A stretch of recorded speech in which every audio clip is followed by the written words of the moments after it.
tepat di bekas pemandian darurat. Di situ sosok yang mengenakan baju putih dengan rambut panjang yang kumal duduk membelakangi Ningsih. Loh, aneh, pikir Ningsih.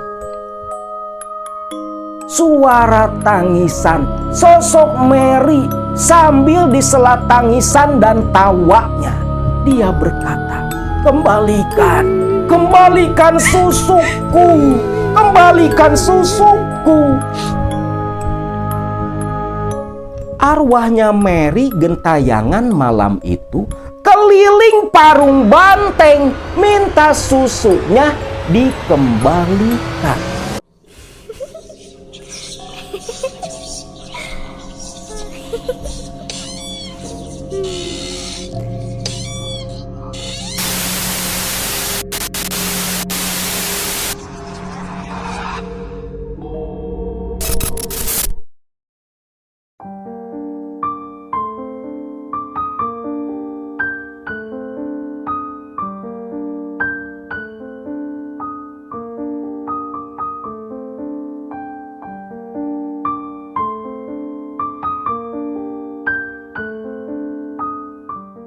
Assalamualaikum warahmatullahi wabarakatuh. Salam sejahtera buat semua baraya KMS dimanapun kalian berada. Untuk video kali ini akan membagikan sebuah kisah nyata tentang ajab siksa dunia yang begitu pedih menimpa salah satu sahabat dari baraya KMS 15 tahun silam akibat dari perbuatannya sendiri yang memasang susuk di tubuhnya, mengakibatkan hidupnya selama beberapa tahun dihabiskan di atas pembaringan dengan tubuh membusuk layaknya kembang amben.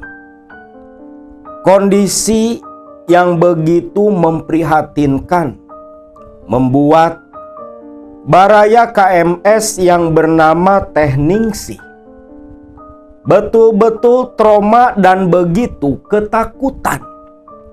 Menurut cerita yang beliau tuturkan, dulu 15 tahun silam di sebuah desa di daerah Jawa Barat, sebut saja Desa Pabantengan. Di Desa Pabantengan, desa yang berada di pinggir perkotaan, sahabat dari Teh Ningsih yang bernama Mary sudah beberapa tahun hanya menghabiskan hidup di atas ranjang. Setiap hari hanya bisa merintih kesakitan. Di usianya yang baru 40 tahun, Teh Mary menderita suatu penyakit yang tak masuk di akal sehat manusia. Bahkan dokter pun tak mengerti dengan apa yang menimpa tubuh Teh Mary. Di Pabantengan, setiap malam warga kampung sudah tak asing lagi ketika di suasana yang tenang, di malam yang hening, tiba-tiba terdengar suara jeritan perempuan. Semua orang memaklumi karena memang suara jeritan dan rintihan tiap malam sudah menemani telinga warga Pabantengan beberapa tahun lamanya. Waktu itu Ningsih yang masih tinggal bersama kedua orang tuanya. Beliau seorang janda muda, ditinggal suaminya menikah lagi dengan seorang janda pula. Nasib Teh Ningsih memang agak kurang beruntung. Dijandakan oleh suaminya demi seorang janda pula, yang bahkan usianya terpaut jauh dengan Teh Ningsih, lebih tua. Malam itu, Ningsih sedang berkumpul dengan ibu bapaknya di ruang tamu selepas makan malam sambil menonton televisi. Saat itu, di tengah asiknya mereka bertiga bercengkrama di ruang tamu, tiba-tiba mereka bertiga terdiam mendengar suara jeritan dari Teh Mary. Pembicaraan pun lantas terhenti. Ningsih, itu si Mary lagi? Iya pak, itu kayaknya Teh Mary. Kasian ya pak, udah 5 tahun lebih loh Teh Mary kondisinya seperti itu. Malah beberapa hari lalu Ningsih nengok ke sana, kondisinya makin parah pak. Hampir setengah badannya membusuk pak. Dia sudah seperti mayat hidup, ucap Ningsih. Kedua orang tuanya pun terdiam. Ningsih, kamu itu kan sahabatnya. Kamu sudah bertahun-tahun ikut dengan si Mary. Sebenarnya penyakit apa yang si Mary alami? Bapak, ibu, dan warga kampung di sini semua bingung dengan kondisi Mary. Siapa tahu kamu tahulah penyebab dari penyakit Mary itu. Ningsih terdiam hanya menggelengkan kepala.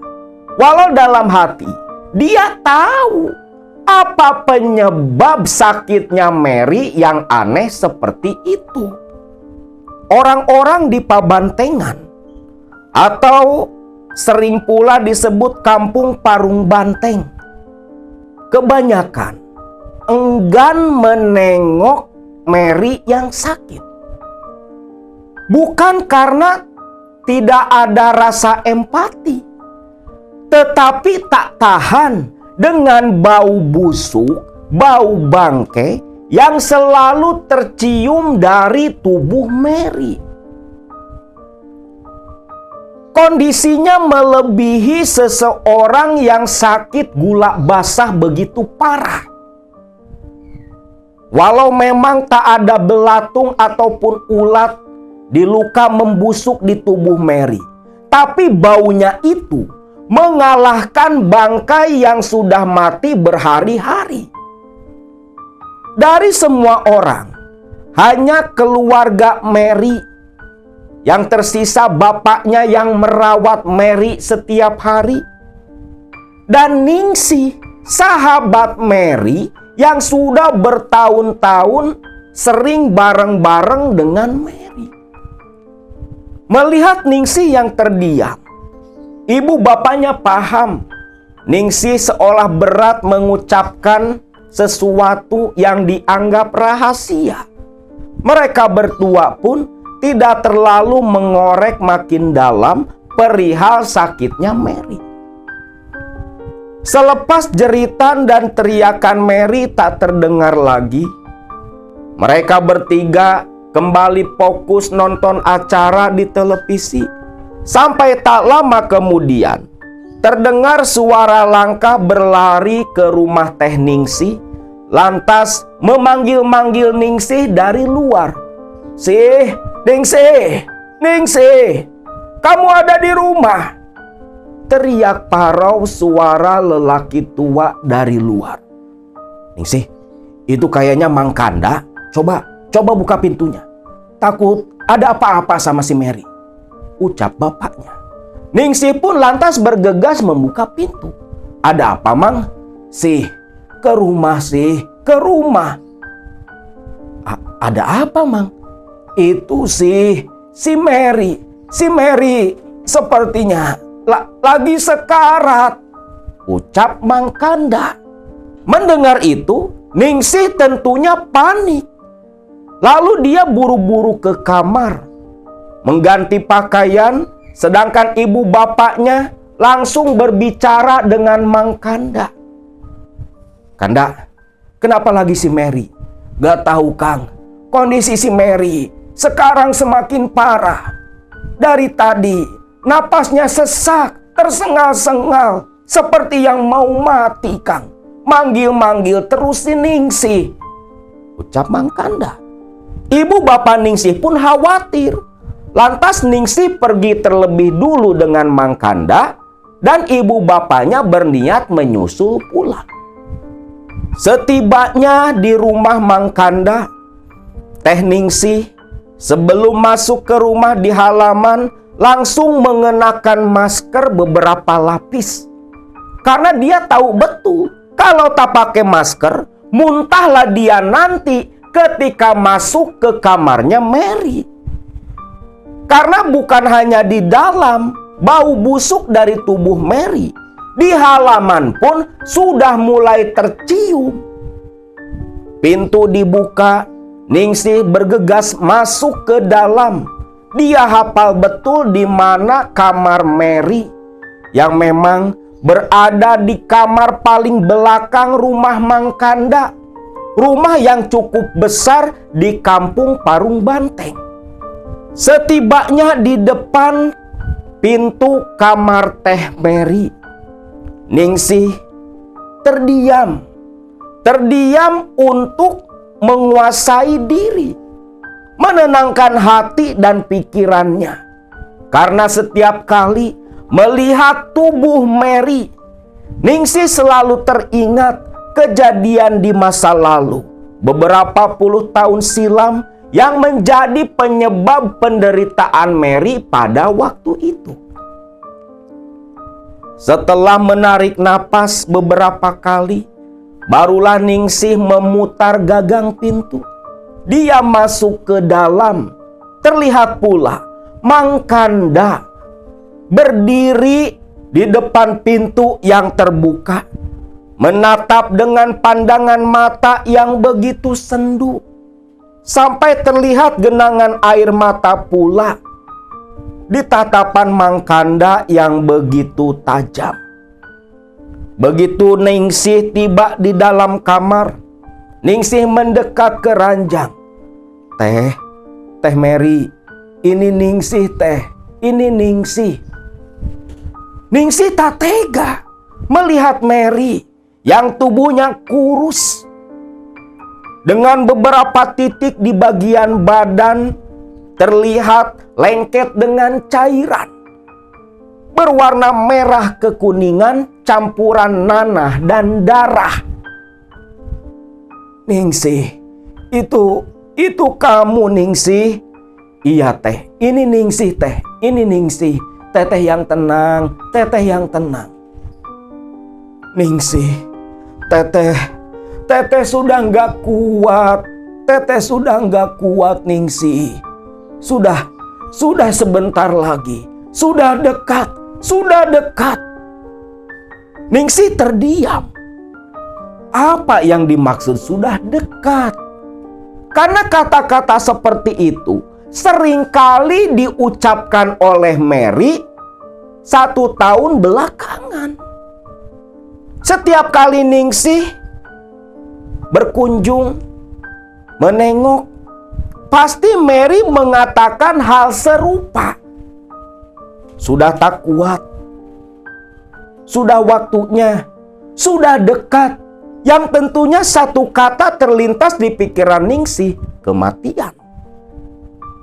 Tenang dulu Teh, tenang. Ada apa? Coba Teteh jelaskan ke Ningsih, biar Ningsih paham Teh. Ningsih, sebentar lagi mereka datang menjemput Teteh. Teteh akan pulang. Teteh akan mati Ningsih, Teteh akan mati. Ningsih, dengarkan baik-baik apa yang akan Teteh ucapkan. Ningsih terdiam. Mang Kanda tak berani menguping pembicaraan Ningsih dan Mary. Karena dari kata-kata Mary, apa yang mau diucapkan Mary selanjutnya itu sepertinya khusus buat Ningsih. Mang Kanda pun pergi. Terdengar oleh Ningsih, ibu bapaknya sudah datang pula, bicara dengan Mang Kanda di ruang tamu. Ningsih lantas menutup pintu kamar, lalu kembali duduk di samping Mary. Bulu kuduk Ningsih mulai meremang. Suasana di dalam kamar begitu menyeramkan. Kamar itu begitu gelap. Karena setiap kali dipasangi lampu, lampu selalu mati. Coba dipindahkan di kamar lain, tetap sama pula. Ketika lampu dipasang dinyalakan, paling cuma bertahan 1 hari, pasti mati. Seolah ada entitas anomali yang tak terima kalau Mary diterangi oleh cahaya, walau sekedar dari cahaya lampu. Maka di kamar yang gelap, pengap, dan aroma busuk yang begitu kuat, Ningsih duduk diam di samping Mary. Walau masker sudah beberapa lapis dikenakan, bau busuk itu masih menyengat. Ningsih seolah sedang berada di gua kematian, seolah berada di alam lain ketika duduk sendiri di samping Mary di kamar yang begitu gelap. Teh, sudah tak ada siapa-siapa. Teteh boleh cerita. Ningsih, Teteh cuma mau titip pesan. Selepas Teteh mati nanti, tolong Ningsih, tolong kamu cabut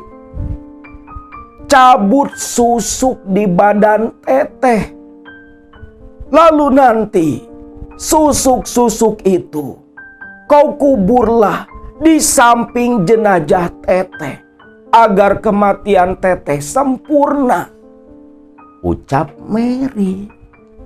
Ningsih pun bingung gimana caranya untuk mencabut susuk-susuk yang ada di tubuh Teh Mary.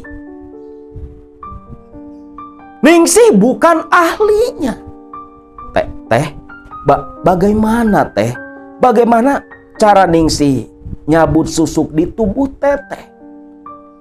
Ningsih, nanti selepas Teteh mati, carilah daun sirih. Tempelkan daun sirih itu di tempat yang dulu Teteh pasangi susuk. Susuk itu akan keluar dengan sendirinya.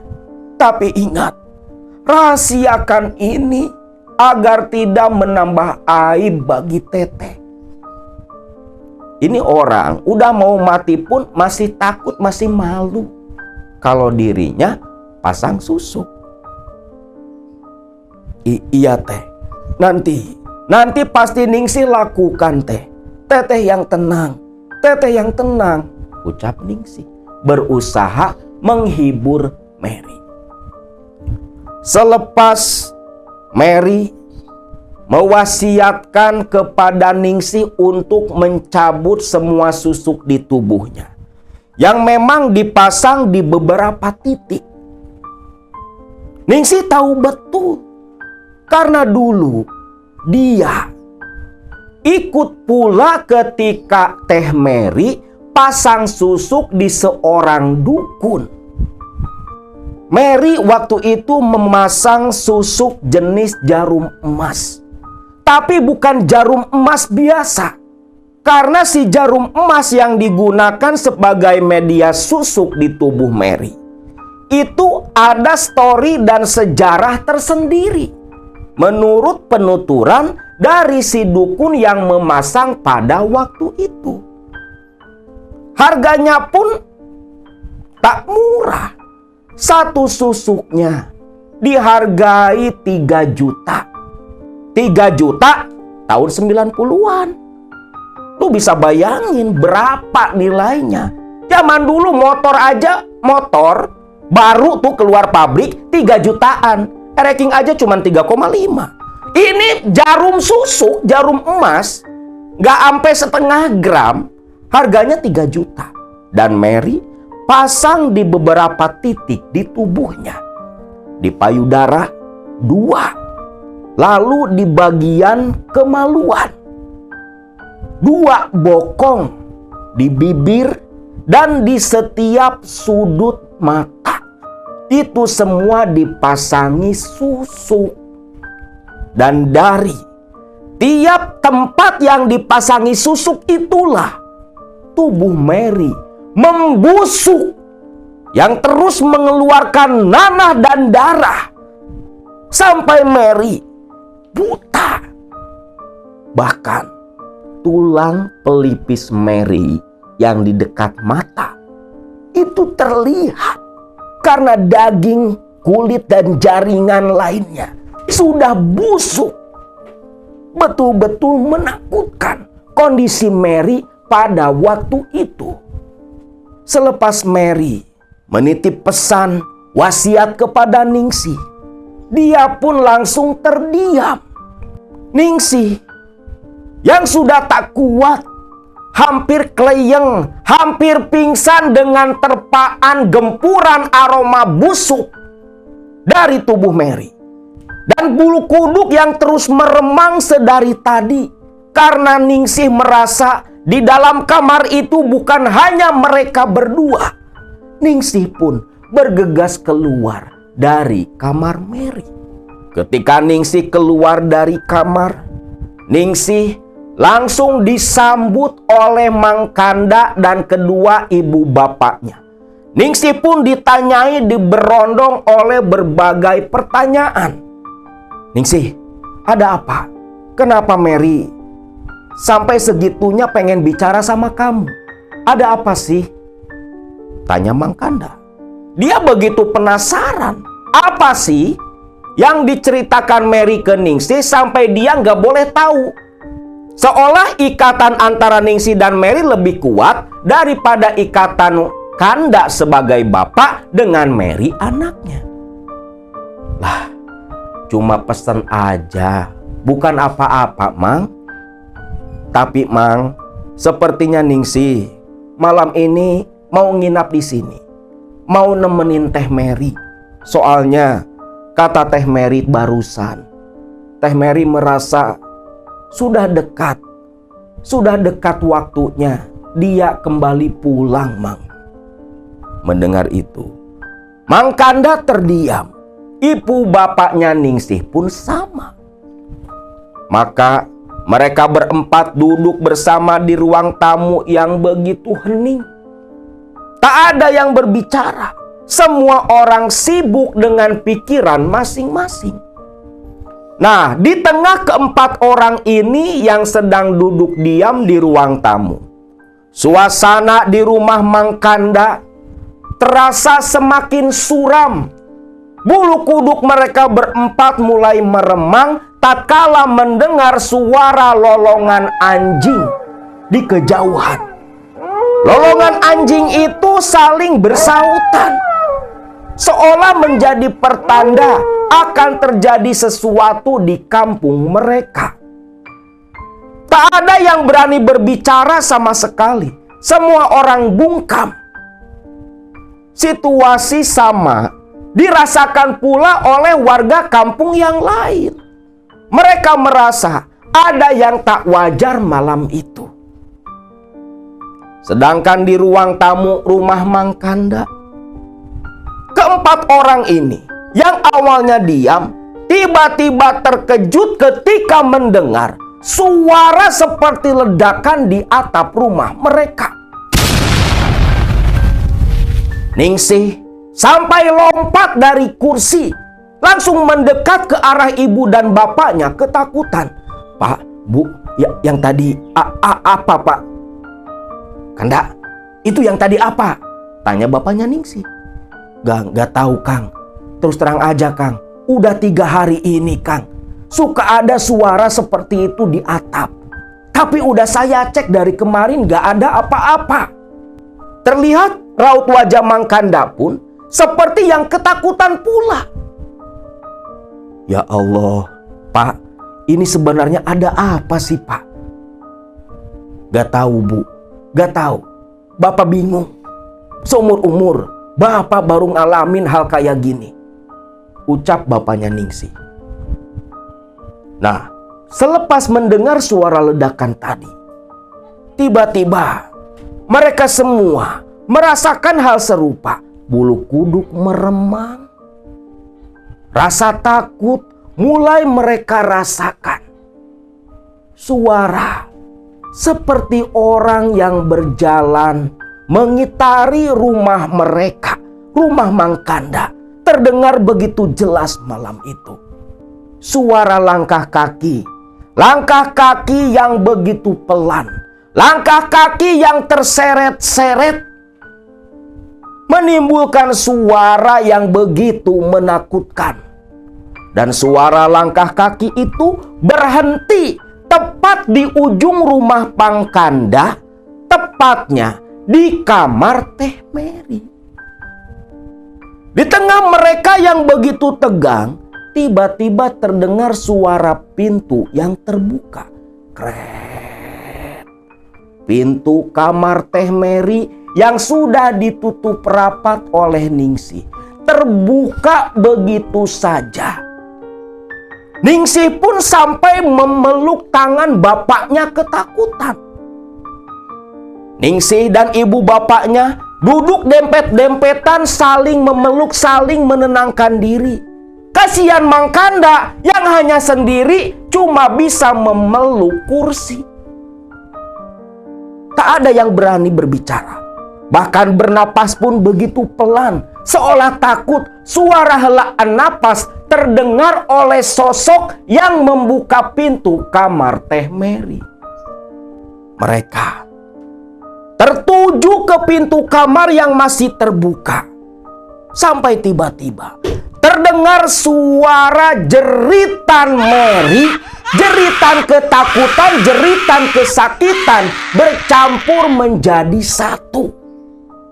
Tentunya jeritan itu membuat suasana tegang langsung buyar, rasa khawatir timbul, namun tak ada seorang pun yang berani berdiri dari kursi yang mereka duduki.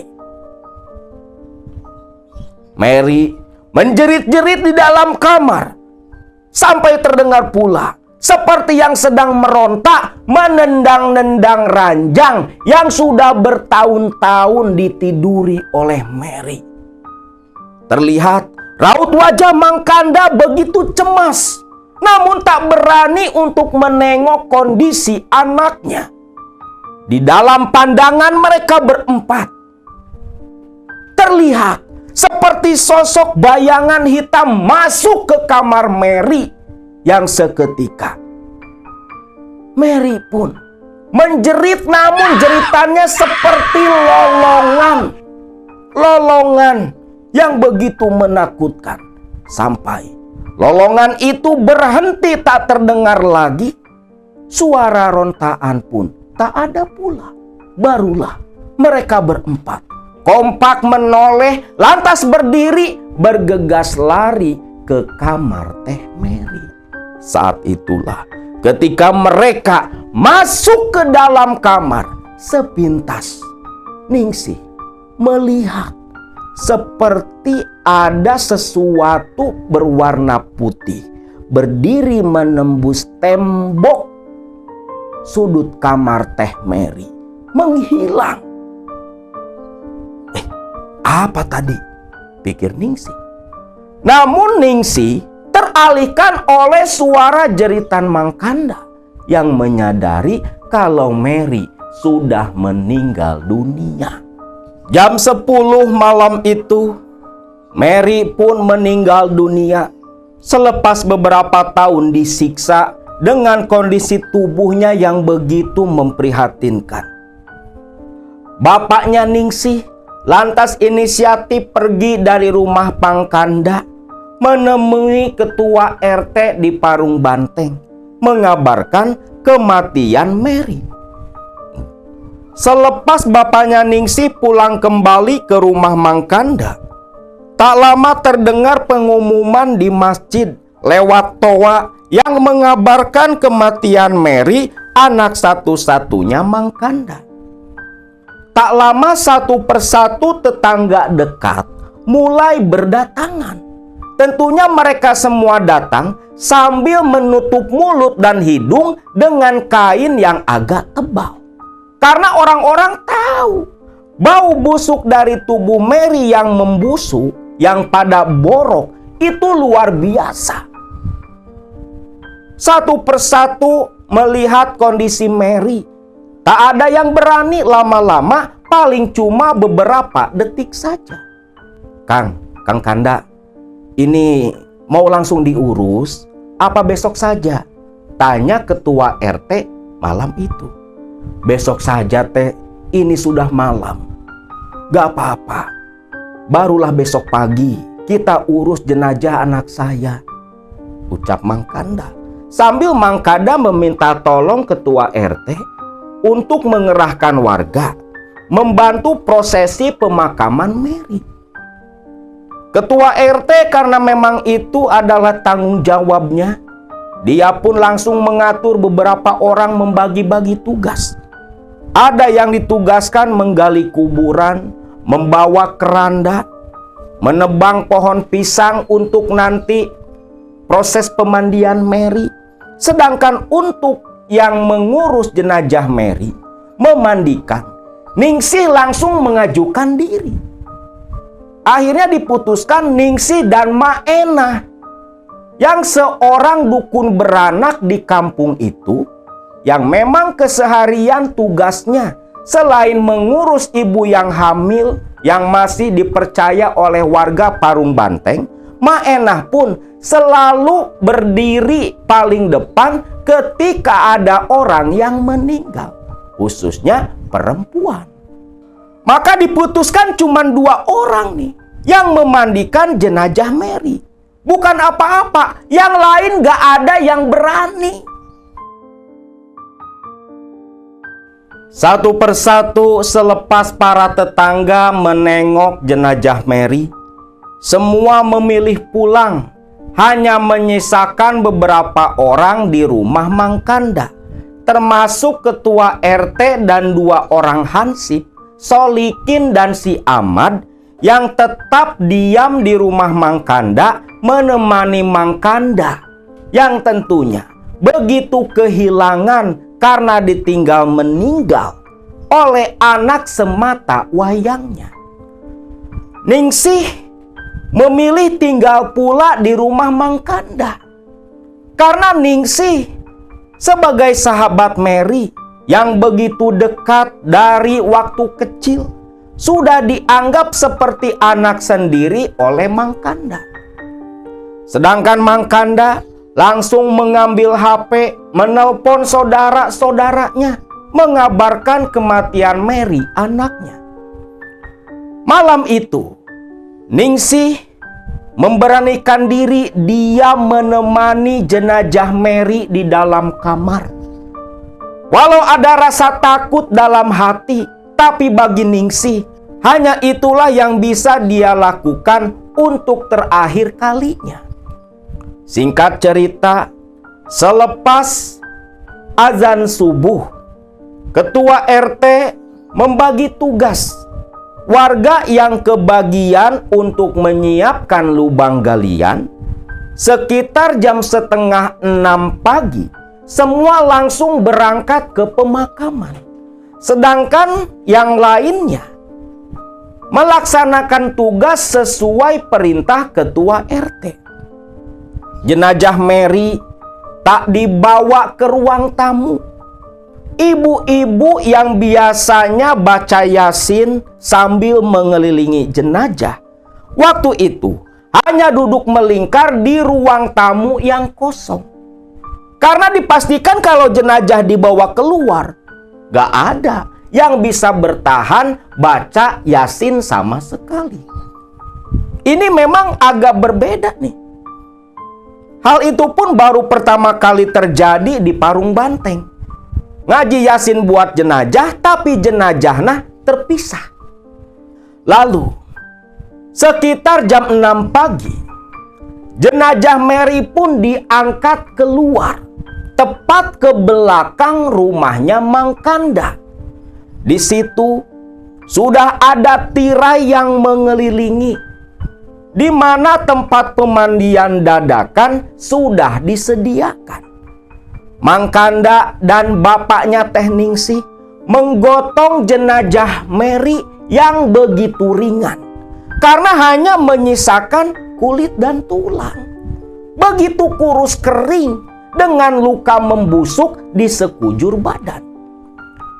Jenazah dari Mary pun lantas diletakkan di pemandian darurat, dialasi oleh 4 potong gedebog pisang. Selepas itu Mang Kanda dan bapaknya Ningsih keluar. Ningsih dan Mak Enah yang ditugaskan memandikan jenazah langsung masuk ke dalam. Neng, kasihan ya si Neng Mary teh. Iya mak, kondisinya memang seperti ini. Udah mak, kita langsung mandikan saja, ucap Ningsih. Ningsih pun lantas membuka pakaian yang dikenakan jenazah Mary. Begitu pakaiannya dibuka, Ningsih terbelalak. Begitu melihat 2 dada Mary busuk, bahkan masih terlihat nanah dan darah merembes. Pahamlah Ningsih, memang betul luka-luka borok itu tepat di lokasi yang dulu dipasangi susuk. Lalu Ningsih merogoh saku celananya, mengeluarkan tumpukan daun sirih.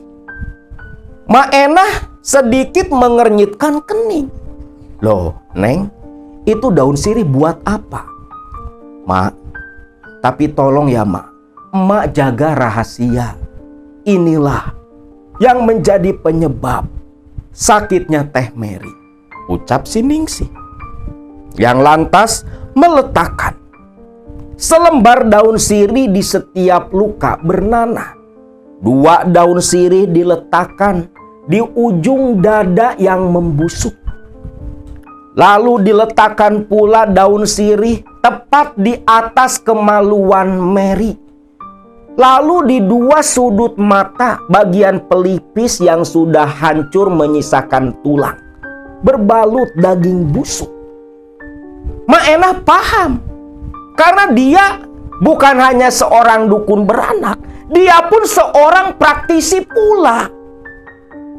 Oh, tenang aja Neng, yang kayak ginian mah emak sudah biasa. Walaupun memang kalau kondisi yang seperti ini emak pun baru melihat juga. Sok, biar emak bantu. Iya mak, emak yang lebih tahu, emak saja yang lakukan mak, ucap Ningsih. Mak Enah pun mengangguk dan tersenyum. Lantas Mak Enah menempelkan jari-jarinya di atas daun sirih. Sambil memejamkan mata, bibirnya kumat kamis. Lantas si daun sirih dia angkat. Tuh, lihat Neng, ucap Mak Enah. Ningsih pun terkejut. Memang sudah ada jarum emas di balik daun sirih. Lalu dari semua lokasi yang ditempeli daun sirih dibuka pula. Betullah, sudah terlihat oleh Ningsih 5 batang susuk dikeluarkan oleh Mak Enah. Masih ada 3 lagi Neng, ucap Mak Enah. Iya mak, 3 lagi mak. 1 ditempel di dagu. Dan yang 2, karena susah, jenazah dari Mary pun diangkat oleh mereka 2, langsung ditelungkupkan. Begitu ditelungkupkan, ya Allah ya Robi, begitu menjijikan.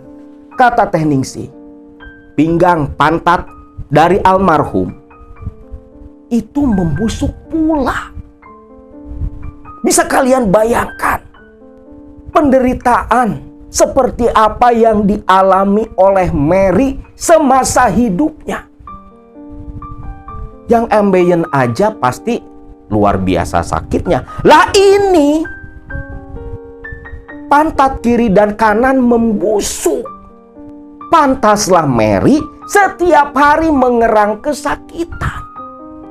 2 batang susuk pun berhasil keluar. Total 8 susuk jarum emas dalam genggaman tangan Maenah. Lalu Maenah merogoh sesuatu dari balik kutangnya. Maklum, Nini nyimpen duit juga di kutang kan. Begitu dikeluarkan, ternyata selembar kain kafan. Ningsih terkejut dong. Ini Maenah seperti yang sudah persiapan. Seolah sudah tahu apa yang akan dia lakukan ketika mengurus jenazah Mary. Jangan aneh, Neng. Emak dari dulu juga tahu kalau si Teh Mary ini pasang susuk. Nah ini, kalau keluarin susuk dari jenazah, pasti emas simpan di kain kafan. Langsung saja kain kafan itu dilipat dan dimasukkan kembali ke kutangnya Maenah. Yuk Neng, kita mandikan. Ningsih pun mengangguk. Lantas mulai dimandikan perlahan jenazah dari Mary. Dan Maenah menggosok bagian busuk dari tubuh Mary, berharap bekas nanah dan darah dan tatu yang mengering hilang. Ningsih tak tega. Sampai dia memalingkan wajah, memalingkan muka. Bahkan Ningsih samar-samar seperti mendengar jeritannya Mary. Namun Teh Ningsih menganggap itu hanya halusinasi. Singkatnya, selepas selesai jenazah dimandikan, lantas ditutupi kain samping. Walau sudah bersih tubuhnya Mary, tapi bau busuk masih tercium begitu kuat. Jenazah pun langsung dibawa ke dalam rumah, dibawa ke dalam kamar. Lalu mulailah Maenah dengan Ningsih membalut jenazah Teh Mary dengan beberapa lembar kain kafan. Selepas selesai dikafani, sudah berbentuk pocong, jenazah Ningsih dibawa ke ruang tamu. Dan tepat jam 7 pagi, imam masjid, ustadz kampung di Parung Banteng, memimpin sholat jenazah. Yang waktu itu hanya beberapa orang laki-laki yang mensolati jenazah Mary. Itu pun menutup hidung dan mulut dengan kain cukup tebal. Bau busuknya masih tercium begitu kental. Sambil menunggu proses penggalian lubang kuburan, selepas disolatkan dimasukkan ke dalam keranda, ditutup kain hijau bertuliskan kalimat tahlil, lalu beberapa untayan kembang diletakkan pula. Keluarga Mary yang semua sudah berdatangan menunggu kabar dari kuburan. Tepat jam 8, barulah terlihat 2 orang laki-laki menuju ke rumah Mang Kanda. Jenazah pun lantas dipikul langsung menuju ke tempat pemakaman. Nah, di sini timbul keanehan. Ketika keranda dipikul keluar dari rumah, itu masih biasa-biasa saja. Keranda terasa ringan, lawang jenazahnya kan kurus kering. Tapi anehnya, semakin menjauh dari rumah menuju ke pemakaman, keranda terasa semakin berat. Seolah setiap langkah menuju ke pemakaman menambah bobot jenazah kurus keringnya Mary. Bahkan keempat pemikul keranda begitu menderita karena selain aroma busuk yang tercium dari keranda yang dipikul, bobot dari keranda semakin berat pula. Sampai-sampai Kang Awan yang memikul keranda dengan si Solikin di bagian depan sampai agak sempoyongan ketika mendekat ke lokasi pemakaman. Gapura pemakaman sudah terlihat oleh para pemikul keranda, dan pelayat yang agak jauh posisinya di belakang. Nah, di situ ketika mau masuk ke gapura pemakaman, bobot keranda nggak kira-kira. Sampai-sampai Solikin dan Kang Awan itu lutut terasa begitu lemas, sampai gemetar lutut kaki mereka. Bobotnya makin berat, seolah jenazah belum mau dikebumikan.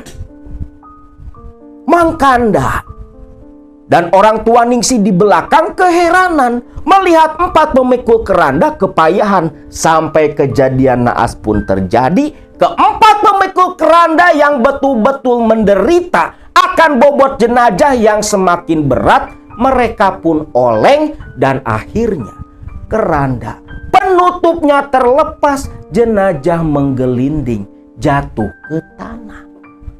Yang di belakang semua istighfar berlari, takut tuh jenazah menggelinding jauh. Untungnya tertahan oleh sebatang pohon yang sudah lapuk. Astagfirullahaladzim, Mang, kok bisa sampai jatuh, Mang? Aduh, Mang Kanda, hampura, Mang. Berat jenazahnya, Mang. Berat banget, ucap Solikin sambil meringis-ringis. Lututnya terasa begitu linu. Ya Allah ya Robi, berat gimana? Wong si Mary tinggal kulit sama tulang. Yuk, bantu yuk, masukin ke keranda lagi. Orang-orang mendekat. Nah, barulah semua orang pun mengerti penderitaan Mang Ahmad, Awan, dan Solikin. Karena ketika jenazah mereka angkat, ya Allah, beratnya luar biasa, sampai Mang Kanda pun kebingungan. Kan dia yang mindahin jenazah Mary ke tempat pemandian sama bapaknya Ningsih. Ringan, tapi waktu itu beratnya edan-edanan. Akhirnya dengan terpaksa 4 orang pun menggotong jenazah Mary, dinaikkan ke keranda. Total 6 orang yang memikul keranda dengan kaki gemetaran masuk ke area pemakaman. Tiba di pemakaman, keranda diletakkan di samping liang lahat. Di sini Ningsih kebingungan mencari-cari sosok Maena. Ningsih ingat wasiat Teh Mary semalam. Susuknya harus dikuburkan di samping jenazahnya. Namun susuk itu yang sudah ada dalam lipatan kain kafan kan diambil Maena. Maenahnya nggak ada. Mau ngomong, takut si Ningsih ini. Karena cuma dia dan Maenah yang tahu masalah itu. Akhirnya dengan terpaksa, pikiran yang cemas, Ningsih merelakan Mary dimasukkan ke liang lahat, tidak ditemani susuk yang selama bertahun-tahun bersarang di tubuh Mary. Ningsih dalam hati merasa takut. Takut terjadi sesuatu karena wasiat Mary tidak dilakukan. Bahkan ketika ayunan cangkul menutup liang lahat liang kuburan, rasa takut Ningsih semakin menjadi-jadi dalam pikirannya. Di mana si Maena? Ya Allah, pasti bakal ada kejadian nih, pikir Ningsih. Singkatnya, proses pemakaman pun selesai. Lalu selepas berdoa bersama-sama, semua orang pun pamitan kepada Mang Kanda pulang kembali ke perkampungan. Ningsih, ibu bapaknya, dan Mang Kanda beserta beberapa keluarga Mang Kanda masih di pemakaman. Selepas merasa cukup, mereka semua pun berbalik meninggalkan Mary sendiri di dalam kuburan. Saat itulah Ningsih yang berjalan paling belakang. Dia sempat berhenti, menoleh kembali dengan pandangan mata yang begitu khawatir ke arah pusara Mary. Waktu berlalu. Malam harinya tahlilan seperti biasa. Jam 8, para tetangga walau tak banyak semua satu persatu berdatangan ke rumahnya Mary. Ketika si kiai sudah datang, tahlilan pun dimulai. Semua berjalan lancar. Selepas selesai tahlilan, satu persatu mulai pada pulang, menyisakan Ningsih dan keluarga Mang Kanda. Ningsih dan dua orang tuanya pun bantu-bantu malam itu. Namun karena malam yang sudah semakin larut, Ningsih pun memutuskan menginap di rumah Mang Kanda. Ningsih udah kenal dekat dengan semua keluarga Mang Kanda dan almarhum istrinya, yang waktu itu ada pula di sana. Orang-orang pun ada yang tidur di kamar. Sedangkan Ningsih, karena nggak kebagian, dia pun tidur di ruang tamu. Gordeng semua sudah ditutup rapat. Lampu di luar dimatikan, menyisakan lampu di tengah ruang tamu saja. Sedangkan kamar bekas Mary, itu tak ada yang berani menempati. Tertutup rapat karena aroma bau bangke itu masih tercium, belum sempat dibersihkan. Nah, tengah malam itu, ketika Ningsih berusaha memejamkan mata, walau rasa kantuk tak kunjung datang. Dia berbaring sambil melamun. Namun tiba-tiba terdengar suara tangis. Suara tangis di sekitar rumah Mang Kanda. Yang suara tangisan itu begitu Ningsih kenali suara tangisannya Teh Mary. Ningsih langsung bangun duduk. Ya Allah, itu kayak suara Teh Mary. Astagfirullahaladzim. Ini pasti gara-gara masalah susuk. Mak Enah juga kemana sih? Karena waktu sore Ningsih ke rumah Mak Enah, gak ada siapa-siapa. Seolah Mak Enah ini lari dari tanggung jawab, membawa lari susuk emas Teh Mary. Ningsih terdiam mulai ketakutan tatkala mendengar tangisan Mary yang semakin menjadi-jadi. Ternyata bukan hanya Ningsih yang mendengar suara tangisan itu. Semua orang di rumah Mang Kanda ternyata nggak ada yang tidur. Semua pun mendengar suara tangisan Mary di belakang rumah Mang Kanda. Satu persatu orang-orang keluar dengan raut wajah bingung penuh ketakutan. Semua berkumpul di satu titik bersama dengan Ningsih di ruang tamu. Kanda bahkan sampai meneteskan air mata. Dosa apa yang diperbuat almarhum anaknya? Sampai selepas dikuburkan pun masih menangis dengan penuh kesedihan. Ningsih, itu suara Mary kan? Iya Mang, itu suara tangisannya Teh Mary Mang. Terlihat semua orang begitu ketakutan. Duduk aja ampe dempet-dempetan. Ningsih, walau ada rasa takut dalam hati, tetapi dia penasaran kenapa Teh Mary datang. Ningsih pun memberanikan diri berdiri, lantas berniat ke belakang rumah. Ningsih, mau kemana kamu? Cegah Mang Kanda. Gak apa-apa Mang, itu Teh Mary, gak bakal dia mencelakai Ningsih.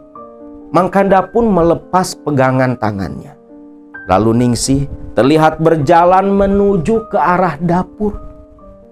Mang Kanda pun berdiri, berniat menyusul.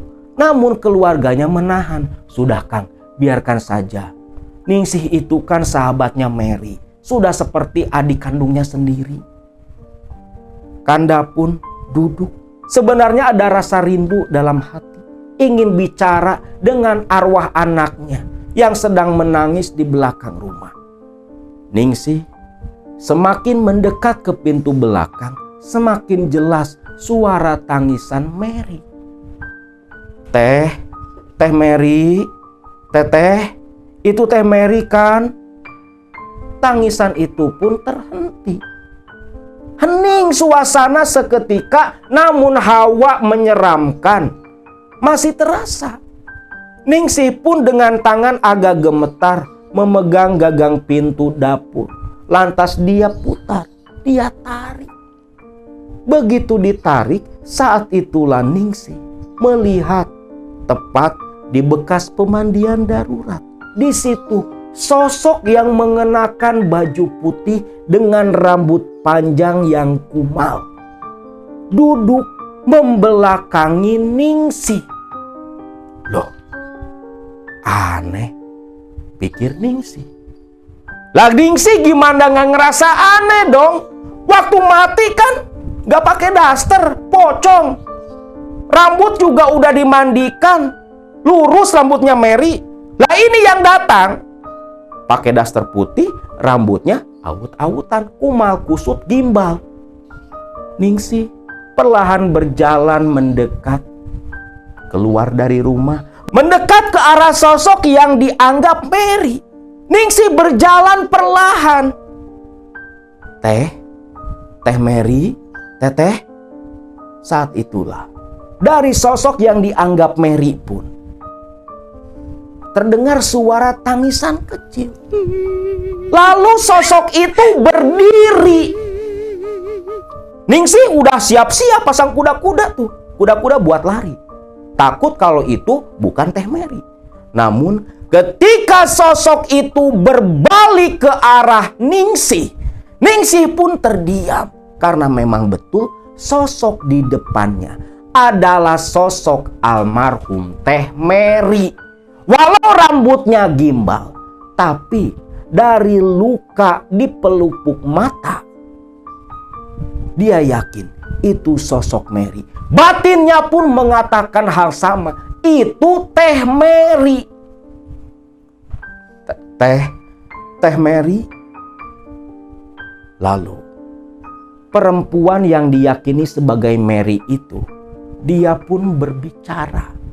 Ningsih, tolong teteh Ningsih, tolong teteh, kembalikan susuk teteh, kuburkan susuk teteh Ningsih, kuburkan, sempurnakan kematian teteh, ucap Mary. Yang selepas berkata-kata kembali menangis, langsung menengadahkan kepala, malah tertawa. Di situ Ningsih gemetar ketakutan. Karena bukan seperti Teh Mary sifat makhluk di hadapannya. Ini udah kayak orang gila. Habis nangis langsung ketawa. Dan yang lebih mengejutkan Ningsih, sosok itu malah melesat ke arah pepohonan di belakang rumah Mang Kanda yang sampai membuat Ningsih terkejut, jatuh terduduk. Ningsih dengan gemetar ketakutan melihat sosok Mary duduk di dahan pohon. Tanpa Ningsih sadari, ternyata Mang Kanda dan keluarga ada pula menyaksikan di belakang Ningsih. Mang Kanda yang khawatir akan kondisi Ningsih langsung berlari mendekat. Dia rangkul pundaknya Ningsih. Neng, sudah Neng, yuk kita masuk Neng, masuk. Saat itulah ketika Ningsih berdiri, sosok Mary pun kembali tertawa dan menangis silih berganti. Membuat Kanda dan keluarga langsung menyeret Ningsih masuk ke dalam, pintu dikunci. Semalaman itu Ningsih, Mang Kanda dan keluarganya tak bisa tidur, hanya mendengarkan nyanyian kematian berupa tawa dan tangisan dari sosok almarhum Mary yang masih setia duduk di belakang. Suara itu baru menghilang ketika terdengar suara kokok ayam jantan. Seolah kuntilanak Mary begitu ketakutan oleh ayam jantan yang berkokok berbarengan di kampung Parung Banteng. Mang Kanda, dia pun berbicara kepada Ningsih. Ningsih, tolong kamu rahasiakan masalah semalam, biar tak menambah aib bagi keluarga Mamang. Tentu Mang, pasti Ningsih rahasiakan Mang. Ningsih pun selepas ikut sholat subuh di rumah Mang Kanda, dia pun pamitan pulang. pamitan pulang kembali ke rumah tempat tinggalnya dengan pikiran berkecamuk, mengutuk Mak Enah yang malah lari dan pergi entah kemana membawa susuk Teh Mary yang mestinya dikuburkan di samping jenazahnya. Siang harinya, Ningsih langsung bergegas menuju ke rumah Mak Enah, berharap Mak Enah ada di rumah. Namun ketika tiba di halaman rumah Mak Enah, Ningsih terus beruluk salam memanggil-manggil Mak Enah. Namun tak ada jawaban dari dalam. Rumah masih terlihat begitu sepi. Tetangga Mak Enah pun keluar. Loh, Neng, nyari Mak Enah? Iya, Bi. Mak Enah kemana ya? Oh, Mak Enah kemarin selepas ngurus jenazah Neng Mary, itu langsung pulang, Neng. Katanya dia ditelepon sama anaknya, cucunya yang di kota lagi sakit. Mak Enah langsung ke kota nengokin cucunya. Duh, pantesan. Kenapa emang, Neng? Ah, enggak, Bi, enggak kenapa-napa. Kira-kira Mak Enah ngomong enggak kapan pulangnya? Gak tahu atuh, Neng. Coba aja Neng telepon. Gak punya, Bi, gak punya nomornya. Bibi juga sama. Ya sudah atuh, Neng. Bibi mau ke belakang lagi. Iya, Bi, ucap si Ningsih. Ningsih pun akhirnya hanya bisa diam. Aduh, mudah-mudahan aja gak kejadian lagi kayak semalam. Ini hanya Mak Enah yang bisa menyelesaikan masalah Teh Mary, pikir Ningsih. Ningsih pun tadinya yang sudah suudon kalau susuk itu dibawa kabur sama Mak Enah, pikiran itu pun dia buang jauh-jauh. Karena selepas tahu ternyata Mak Enah ini lagi nengokin cucunya yang lagi sakit. Waktu pun berlalu. Malam harinya tahlilan lagi kan sampai 7 malam tuh. Nah, si Ningsih ya seperti biasa bantu-bantu pula di rumah Mang Kanda. Malam hari jam 8 warga berdatangan. Selepas si Kiai datang langsung mulai tawasulan. Lagi tawasulan dan pas bagian zikir kalimat tauhid, la ilaha illallah, la ilaha illallah. Orang-orang kan lagi tahlil tuh, lagi pada zikir. Tiba-tiba di sela-sela suara zikir yang menggema di rumah Mang Kanda, di luar malah terdengar suara tangisannya Mary. Sampai yang lagi pada zikir semua jelek, diem, saling tatap dengan wajah ketakutan karena tangisan Mary terus terdengar. Sampai si Kiai aja ikut diem pula, pasang telinga. Kalian denger kan? Ucap salah satu warga. Iya, itu kayak yang nangis. Ningsih pucat pasi wajahnya, tahu betul itu suaranya Mary. Lantas si Kiai menoleh ke arah Ningsih dan Mang Kanda, seolah mengkonfirmasi betul Mary atau bukan. Namun tak lama suara tangis itu berubah menjadi suara tawa yang sontak membuat para jamaah tahlilan ketakutan, hampir berdiri bubar berlari meninggalkan rumah Mang Kanda. Untungnya si Kiai sigap, tenang, tenang. Duduk lagi, duduk. Ucap si Kiai. Tapi Pak, sudah. Jangan terganggu, jangan tergoda. Itu hanya setan, jurig ngiliwuri. Kita lanjutkan. Akhirnya orang-orang pun kembali berzikir, membaca kalimat tauhid dengan hati ketakutan. Lu bayangin, zikir tahlilan ditemani suara tangisan kuntilanak. Seserem apa dong yang dialami warga Parung Banteng yang ikut tahlilan waktu itu? Begitu menakutkan. Dan anehnya, selepas tahlilan selesai berdoa bersama-sama, suara tangisan itu pun kembali hilang. Walau Ningsih merasa lega, namun warga yang lain, bapak-bapak yang tahlilan, semua masih merasa cemas dan ketakutan. Mereka tak menyangka almarhum Mary malah gentayangan. Selepas itu, warga pun bubar berbarengan, menyisakan si Kiai dan keluarga Mary di dalam rumah. Kiai bertanya kepada Mang Kanda, apa yang terjadi sampai muncul suara tangisan Mary.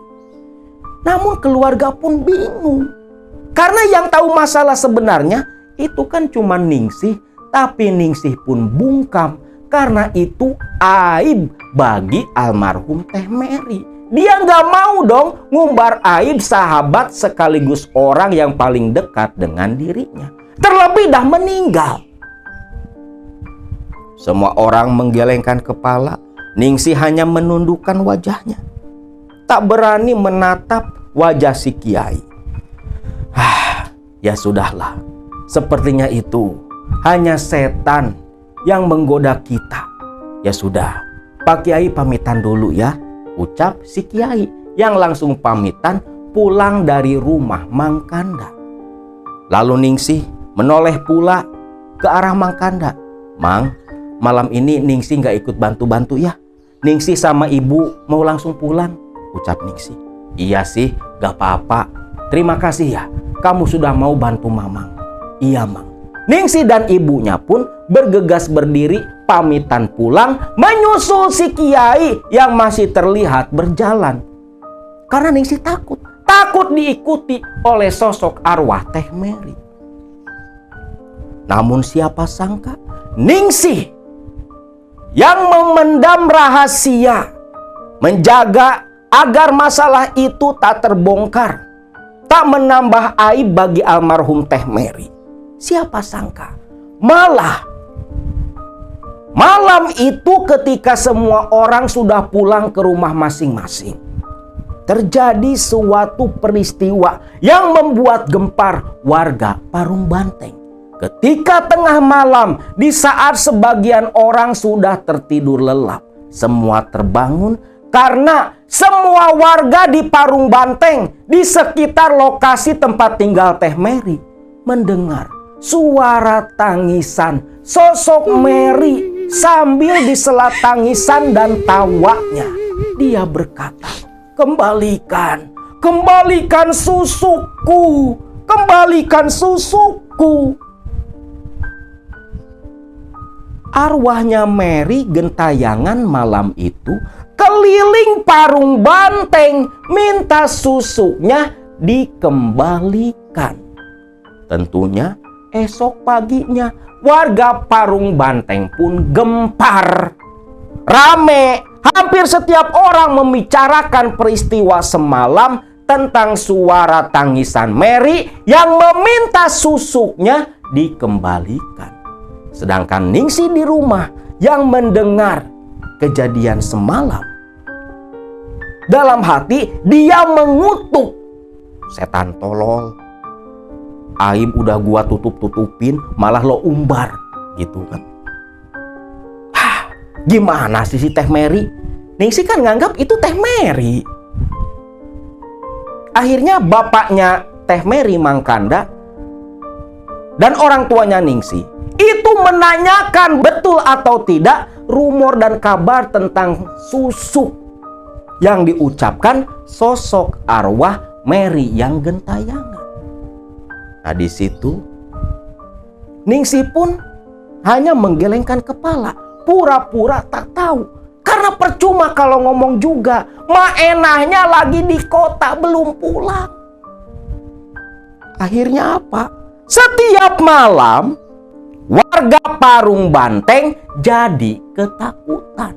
Karena bisa dipastikan tepat tengah malam sosok arwah Mary gentayangan menangis keliling kampung Parung Banteng meminta susuknya agar segera dikembalikan. Situasi di Parung Banteng pun mencekam. hampir semua warga di setiap kumpulan membicarakan sosok almarhum Mary. Rumor-rumor tak sedap pun mulai beredar, yang semua mencela, mencaci maki almarhum Mary. Pantes ya waktu hidupnya punya suami kaya raya, lalu dicampakkan. Ternyata pasang susu, ucap sebagian orang. Karena memang almarhum Teh Mary itu dulu punya suami seorang pengusaha, pemilik rumah makan Padang yang cabangnya di mana-mana katanya. Dan memang dulu Mary ini kaya raya. Sebelum diceraikan oleh suaminya, lalu jatuh sakit sampai meninggal dunia. Lalu satu ketika nih, pasca lewat 7 hari kematiannya Mary, si Maenah belum juga pulang nih si Biang Kerok. Masih di kota katanya. Gak tahu nengok yang sakit, gak tahu liburan, gak tahu ngejual tuh. Ya walaupun sebenarnya kalau dijual gak sampai 1 gram kan tuh emas. Gak berharga lah sebenarnya kalau dihitung dari harga emas. Tapi Maenah ini praktisi. Ningsi udah mikir, wah itu susuk dijual tuh sama pasiennya. Pikirnya udah kemana-mana tuh. Nah satu ketika nih, pasca 7 hari kematian Mary, memang teror Mary yang gentayangan di kampung sudah agak berkurang. Tak terlalu sering. Seolah sosok Mary ini udah mulai bosan neror orang-orang, susuknya nggak kunjung dikembalikan. Tapi yang jelas, kalau di rumah Mang Kanda, kata Mang Kanda, hampir setiap malam selalu mendengar suara tangisan Mary, bahkan melihat sosok Mary mondar-mandir di sekitar halaman, baik depan, samping, ataupun belakang. Tapi tak Mang Kanda umbar ke orang lain, hanya cerita ke si Ningsi dan keluarganya saja. Nah satu saat, malam itu, beberapa orang terlihat kumpul di pos ronda. Hansip, Ahmad, dan Solikin. Ditambah Kang Awan. 3 orang ini kebagian ronda di waktu yang sama. Mereka bertiga kumpul di pos ronda. Tentunya tak bosan-bosan mereka bertiga ngomongin pula masalah almarhum Mary. Yang gentayangan nyari-nyari susuk. Wah, pokoknya nih 3 orang walaupun laki-laki kalau udah ngegosip anteng banget nih. Nah lagi pada ngegosip sambil ngerokok, tiba-tiba turun hujan. Gerimis namun agak lebat. Wah, hujan euy, ucap si Ahmad. Solikin dan Kang Awan hanya mengangguk saja. Duh, malah makin dingin nih malam. Iya euy, takutnya mah nanti teh si Mary pucung hul datang tuh dari sana tuh. Muncul tiba-tiba, terbang sambil nangis ketawa minta susuknya dikembalikan. Ih, amit-amit, ucap Kang Awan. Solikin sama Ahmad langsung noleh melotot ke si Awan. Wan, jangan ngomong sembarangan dong. Gimana kau datang beneran? ya maaf, ucap si Awan. Tak lama terdengar suara orang jualan. Tukang sakoteng mukul-mukul mangkok tak jauh dari pos ronda. Nah tuh, itu kayaknya Mang Kadir tuh. Panggil, suruh ke sini, ucap Kang Awan. Si Ahmad pun lantas keluar dari pos ronda. Mang Kadir, teriak si Ahmad. Mang Kadir di kejauhan pun, woi, langsung mendorong roda sakotengnya ke arah pos ronda. Kalah hujan, euy. Iya Mang, sok Mang lah, bikinin aja 3 mangkok, ucap si Ahmad. Siap, beres, ucap Mang Kadir, yang langsung membuat 3 mangkok sekoteng. Namun, ketika sedang membuat sekoteng, dari belakang Mang Kadir ada suara pula. Mang, 1 ya buat Neng. Siap, ucap Mang Kadir. Namun Ahmad dan 2 kawannya nggak tahu tuh. Bikin 4 dong. Dimasukin ke baki, lalu disodorin. Nih, sekotengnya. Ketika nyodorin sekoteng, Ahmad, Awan sama si Solikin itu terdiam. Mang, kok bikinnya 4? Lah, ini kan satu lagi buat si Eneng. Mendengar itu terkejut, tegang seketika Ahmad dan kawan-kawannya saat tiba-tiba muncul bau busuk. Mereka bertiga gemetar ketakutan, sedangkan Mang Kadir keheranan. Nih 3 orang malah pada diem, sekotengnya nggak diambil-ambil. Ini yang 3 kan pesanan kalian, yang 1 buat si Eneng. Mang, kami cuma bertiga loh, Mang. Loh, itu siapa? Sambil nunjuk ke sudut tiang pos ronda. Saat itulah ketika Mang Kadir bilang itu siapa, sosok perempuan itu pun langsung tertawa yang tentunya membuat Ahmad dan Salikin ketakutan, lantas lari pontang-panting dari pos ronda, meninggalkan Mang Kadir sendiri yang langsung pingsan tak sadarkan diri ketika sosok si Eneng, si perempuan ini menoleh dengan muka yang begitu menakutkan. Ternyata sosok perempuan itu adalah Mary. Mendengar suara teriakan Ahmad yang minta tolong ketakutan, tak ada warga yang berani keluar. Semua mengunci pintu dan jendela mereka karena sama takutnya dengan Ahmad dan kawan-kawan. Lalu pagi harinya Ahmad pun langsung bergegas ke pos ronda. Ingat sama Mang Kadir. Betul lah, ketika tiba di pos ronda di pagi buta, terlihat sosok Mang Kadir tergeletak pingsan tak sadarkan diri dengan 4 mangkok sekoteng yang berhamburan di tubuh Mang Kadir.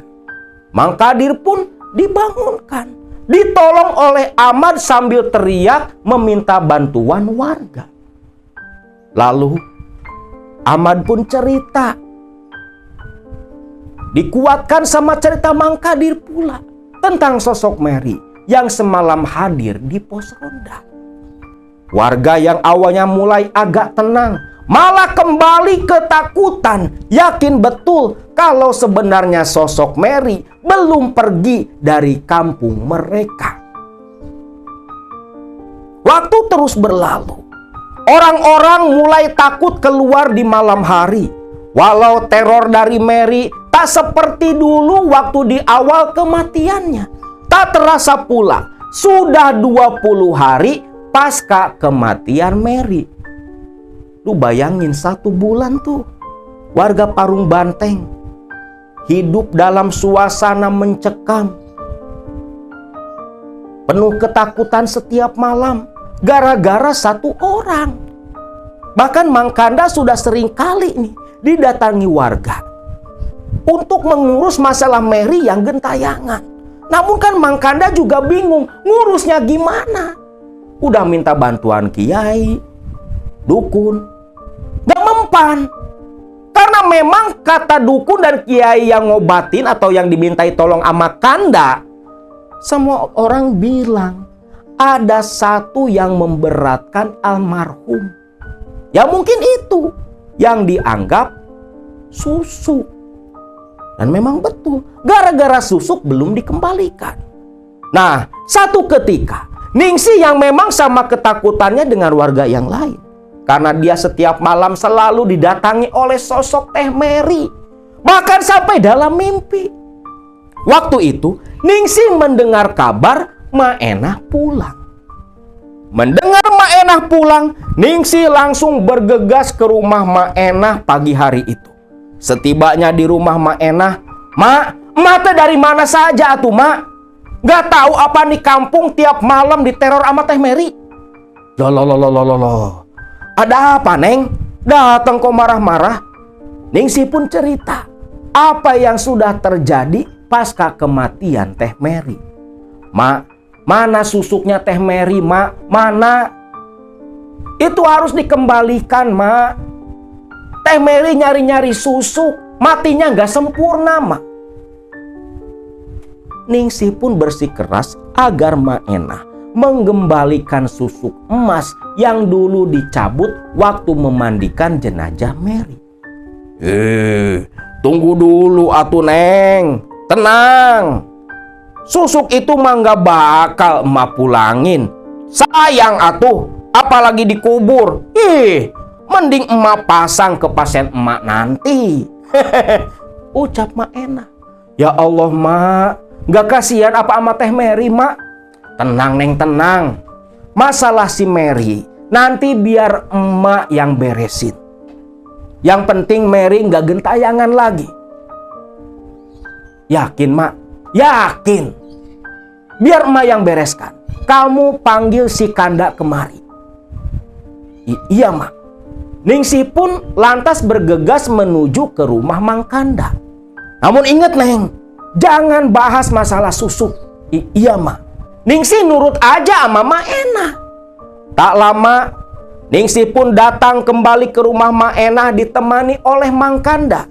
Langsung saja mereka bertiga membahas masalah Mary yang gentayangan dan membahas pula cara agar Mary tak gentayangan lagi di kampung Parung Banteng. Mak Enah pun menyanggupi untuk menyelesaikan masalah itu dan meminta Kanda untuk menyediakan sesuatu sebagai media ritual yang nanti akan dilakukan oleh Mak Enah.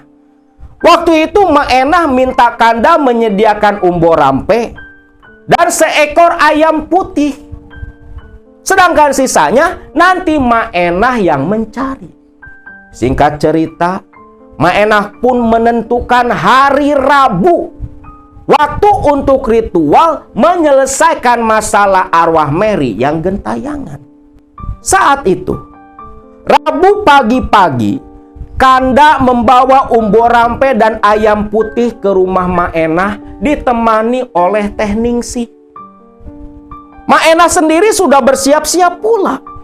Lalu Mak Enah mengajak Kanda dan Ningsih langsung menuju ke pemakaman pagi hari itu untuk melakukan ritual mengunci arwah Mary agar tak gentayangan dan meneror warga Parung Banteng. Singkat cerita, sesaji semua dibawa. Mereka bertiga pun bersama-sama ke pemakaman. Namun ketika tiba di pemakaman, tepat di kuburannya Mary, 3 orang ini terkejut karena kuburan Mary amblas. Sampai-sampai diukur sama Mak Enah, itu amblas 50 cm. Kan kuburan itu dalamnya 2 meter. Ini amblas 50 cm. Gak tahu kemana tuh sisa tanahnya. Seolah di dalam kuburan Mary ngerong gitu. Sampai tanah amblas ke bawah. Padahal waktu itu kemarau, nggak lagi musim hujan. Kalau musim hujan kan wajar. Mak, kok ini kuburannya amblas sih Mak? Ya nggak tahu, kok tanya emak. Kanda dan Ningsih pun hanya terdiam. Sudah. Sekarang kita mulai ritualnya. Lalu sesaji semua dikeluarkan. Umbo rampe dan ayam putih hidup pesanan Mak Enah. Mak Enah pun mulai membakar kemenyan. Selepas semua sudah siap, Mak Enah mengeluarkan 4 ruas bambu kuning. Bambu ampel kuning sebesar kira-kira seukuran pipa kecil. Dipotong 4 ruas. Lalu diletakkan di antara kembang 7 rupa. Kita mulai ritualnya, ucap Mak Enah. Kanda dan Ningsih hanya mengangguk saja. Mereka bingung, kenapa mesti pagi hari, gak malam aja. Tapi mereka gak berani bertanya melihat Mak Enah yang begitu khusyuk saat itu. Mak Enah duduk bersila, baca-baca mantra, bercampur ayat-ayat Al-Quran, disambung dengan bacaan seperti jangjawokan dalam bahasa Sunda. Cukup lama ritual terjadi dilakukan Mak Enah pagi hari itu. Nah, selepas ritual selesai, Mak Enah menyuruh Kanda untuk menyembelih ayam putih yang dibawa. Ayam disembelih, lalu selepas darah mengucur, darahnya itu dikucurkan ke dalam kuburan Mary yang amblas. Selepas itu, ayam hidup itu yang sudah disembelih, bangkainya oleh Mak Enah dimasukkan pula ke kuburan. Lalu 4 ruas bambu kuning Mak Enah tanam di setiap sudut kuburannya Mary. Selepas itu Mak Enah berkata, "Kanda, sekarang kamu pulang bawa cangkul. Tutup lagi kuburan Mary." Kanda pun menurut. Bergegas dia pulang, menyisakan Mak Enah dan Ningsih di kuburan. Ningsih penasaran, nanya ke Mak Enah, "Mak, kenapa ritualnya pagi-pagi, Mak? Gak nanti malam aja?" Kalau nanti malam kalian berdua gak bakal sanggup. Makanya emak ajak pagi-pagi. Setan-setan kan lagi pada tidur, belum pada keluar, ucap Mak Enah. Ningsih hanya mengangguk saja. "Tapi Mak, ini yakin Mak, si Teh Mary gak bakal gentayangan lagi?" "Enggak, emak berani jamin semua selesai." Tak lama Mang Kanda datang bawa cangkul, lalu kembali menutup lubang kuburan Mary yang amblas saat itu. Singkat cerita, kuburan selesai diperbaiki, kembang 7 rupa ditaburkan di atas pusara Mary. Lantas Mak Enah kembali berdoa yang ditutup dengan menepuk-nepuk pusara Mary sebanyak 3 kali. "Neng, sudah, jangan lagi keliaran, diam di alam kamu. Alam kita sudah berbeda, jangan ganggu warga kampung Parung Banteng." Selepas berkata seperti itu, Mak Enah langsung berdiri lalu menginjakkan kaki sebanyak 3 kali. Barulah Mak Enah pun mengajak Ningsih dan Kanda kembali pulang ke Parung Banteng. Singkat cerita, malam harinya memang betul apa yang diucapkan oleh Mak Enah. Kanda tak lagi mendengar suara tangisan Mary di rumahnya. Yakinlah Kanda, ritual yang dilakukan oleh Mak Enah betul-betul menyelesaikan masalah teror arwah anaknya. Sedangkan di malam yang sama, Ningsih dalam tidurnya dia bermimpi. Mimpi berada di pemakaman tepat di dekat kuburan Mary, di mana dalam mimpinya Ningsih melihat sosok Teh Mary dengan wajah dan tubuh yang sudah kembali seperti waktu masih muda dulu. Dengan raut wajah yang cantik namun pucat, berdiri dengan kedua tangan dipegang makhluk hitam legam. Terlihat dalam mimpinya, Ningsih menyaksikan Teh Mary menangis.